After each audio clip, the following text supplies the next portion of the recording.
So you've all likely heard of, as we mentioned earlier, some of those large retail manufacturing examples over the past few months. But what does that look like for a small business?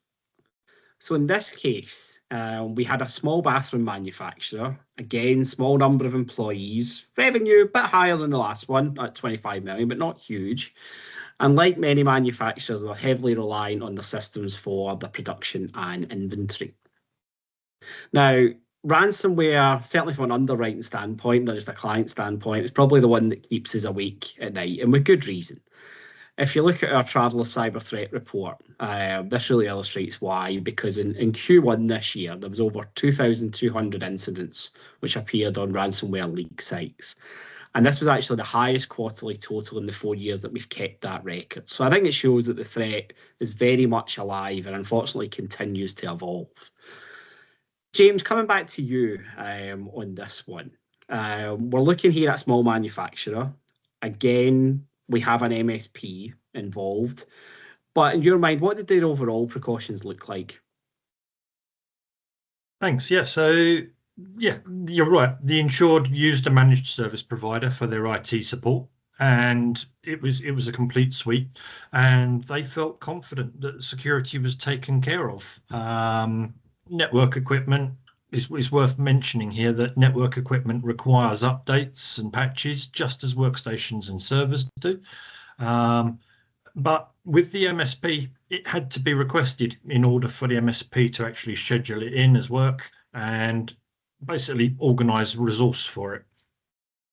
So the insured had given cyber attacks very little thought, and they believed that all of the IT security they required was automatically done for them. And culturally, the firm viewed cyber as very light touch with little employee training. Their line of thought was very much, why would a hacker come after me? And besides, we've got a proper technology firm to actually run it for us. So coming to the breach, hackers routinely scan internet addresses, and as vulnerabilities come out, they'll use it just in an opportunistic fashion. They'll exploit critical unpatched vulnerabilities.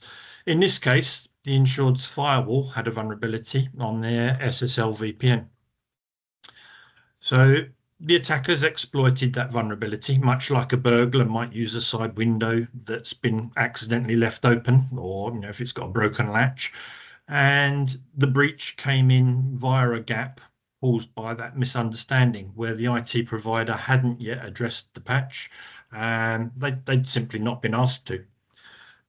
So once inside, the attackers ran software, took over admin controls, and were quickly able to gain full control. They ran automated scripts to disable the antivirus software and harvested staff's credentials. They then remotely connected to the servers. They copied multiple documents out of the company, and in this case, they actually encrypted shared files, design documents, and the production scheduling system. The first that the insured were aware of it was that a ransom note appeared. Your systems are locked. Pay £500,000 in Bitcoin, or your data will be leaked. Perhaps somewhat ironic for a bathroom manufacturer, but certainly not a laughing matter for the insured. Yeah. Thanks for that overview, James. I mean, I think the point that I would make here as well is, we've touched upon that ransomware cases are certainly rising. And that ransomware demand that you mentioned, 500,000, I mean, typically attacks can reach 10% of annual revenue. And from a client's perspective, if they didn't have that cyber insurance policy in place, park the ransom for a second, they would have obviously to bear that full financial risk themselves, but then they've got the task of running around and trying to pull together their own breach response in terms of vendors, etc. So it really does show that a cyber policy has more than just essentially paying your claim at the end of the day. So we've run through the profile, we went through what's happened, we went through the actual breach and how typical that actually is. Chris Scott, again, coming back to you. How did this actually impact on the client from a claims perspective? Yeah, thanks, Chris. So yeah, I mean, impact of ransomware attacks, really far-reaching. We're just to kind of, I suppose, say we're seeing the volume of attacks really kind of on the up. So they've doubled from prior years. So in this particular scenario, the insured was locked down to their systems, and it became evident pretty quickly that there was going to be an issue. So we saw that the MSP was completely overwhelmed, and the insured was receiving lots of calls. So we worked with them to alleviate that pressure.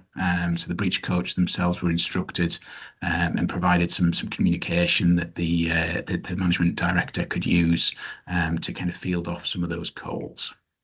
So from a policy response perspective, again, another number of areas of the policy that are going to be engaged here to assist the insured with this particular incident.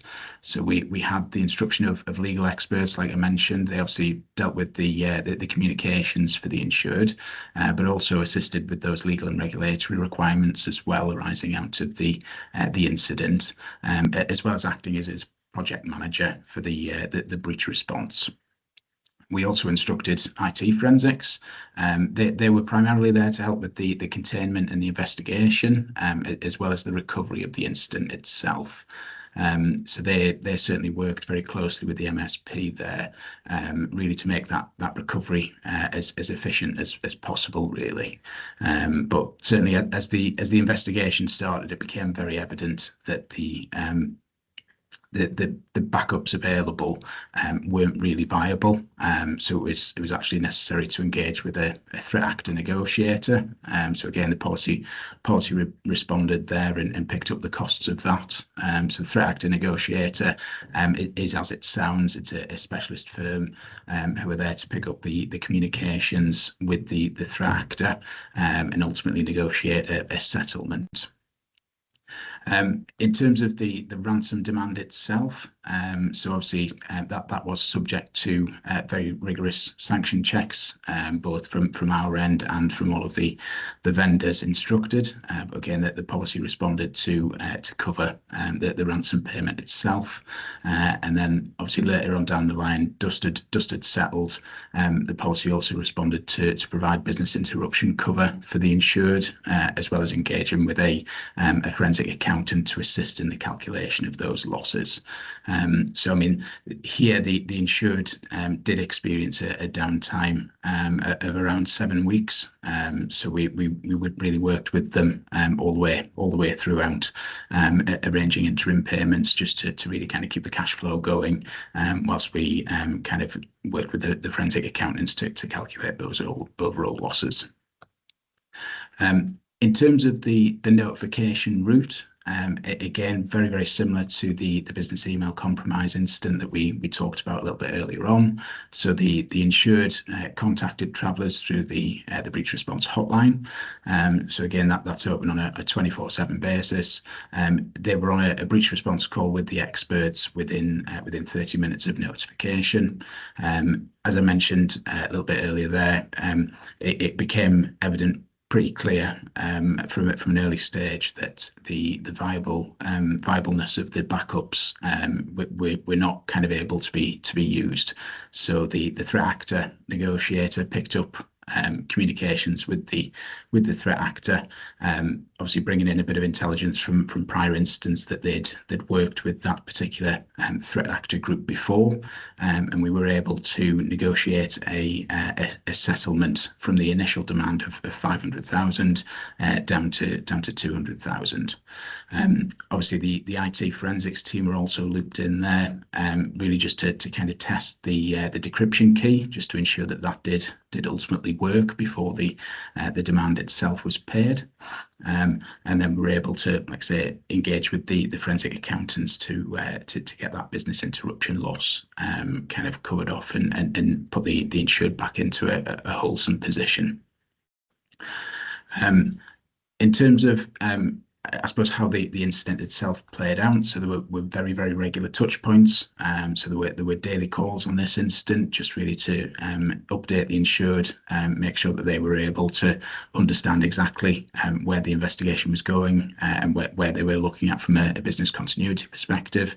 That way they were able to kind of really manage that message with the internal and external stakeholders, to make sure that the impact on their reputation was really as minimal as possible. With that, I think I was going to pass back to you, Chris. Yeah, thanks for that, Chris. Again, good detailed overview. So then looking at the aftermath, so the investigation revealed a mix of patching delays and weak credential management had helped lead to that breach. New controls were introduced, including that continuous monitoring, VPN checks, and enforced password rotation. Sagar, again, coming back to you from the services perspective, what else can we add here as a layer to help our clients? Yeah, no, this is perfect. And I think one thing to mention is that it's common with not just smaller organizations, but a lot of organizations around keeping up with patching, because there's always vulnerabilities out there, and it takes time to determine whether there's an impact and how bad it is to your organization. And so with that in mind, our team provides external perimeter and alerting. What this is Traveler's ongoing scanning, which continuously monitors the external perimeter environment, similar to how threat actors might do to identify potential threats, similar to what James mentioned. And when a new cyber threat or vulnerability is identified, such as an open port or an outdated software being exploited, our team analyzes it and determines which insureds are potentially exposed. Those insureds and their brokers receive an alert within hours, often days before public exploitation occurs. These alerts include the specific steps for remediation and really helps our insureds act fast and hopefully prevent potential incidents. And our data shows and supports this, that the insureds get an average 15 days advance notice before the alerted threats are exploited in the wild, and they're able to patch their systems 3 times faster, which is a huge benefit that many of their insureds give us feedback on. Secondly, as you can see in the scenario, with the recommendations that come after a breach, not everything can be managed in-house, just based on the team capacity, budget, priorities, or even knowledge. And many organizations will look at external vendors to help support them. What our insureds we've seen do is they can shoot us an email or schedule time with our team if they want recommendations based on what we see other organizations in similar size or scale using. They can also talk to our experts on best practices, answer questions around the recommended security controls, or anything else that they just want to, bounce off an expert. We really like to highlight that we're here to help support our insureds throughout their security journey. With that, I'll give back to you, Chris. Yeah, thanks for that, Saga. So, in summary, this is a claim that is a typical ransomware scenario, and it highlights the importance of cybersecurity not being a one and done approach. It's an ongoing process that takes work, it takes time, it takes investment. And you can also see here that there's many different functions when a breach occurs from a breach response perspective and the various vendors that are needed to resolve that incident.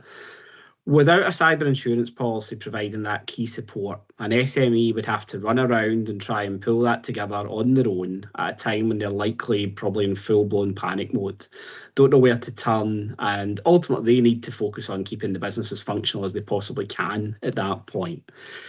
The other point I would make is there's also often a lot of focus on the ransom payment itself. But as you can see here, the amount that is actually made up on the breach response costs as opposed to the actual ransom itself, if we even have to pay a ransom. That's why we now offer, as an optional extension, breach response costs outside of the limit. This adds an extra layer of protection for our clients to insulate those breach response costs whilst keeping the main policy limit intact. Saga, coming back to you, and I know you've already touched upon some of these risk services in both examples already, but is there anything else that you want to mention here that would be of assistance? Yeah, and I think we've mentioned a lot of our services, but I think one thing to highlight is a common theme across both these stories is that threat actors don't discriminate by size. What really makes a difference is preparedness. And so the risk services aren't about preventing every attack, but they are about giving you and your clients a head start when one happens. And they are free, they're simple to request, and hopefully will show your clients that you are continuing to be ahead of the curve in supporting them on their security journey.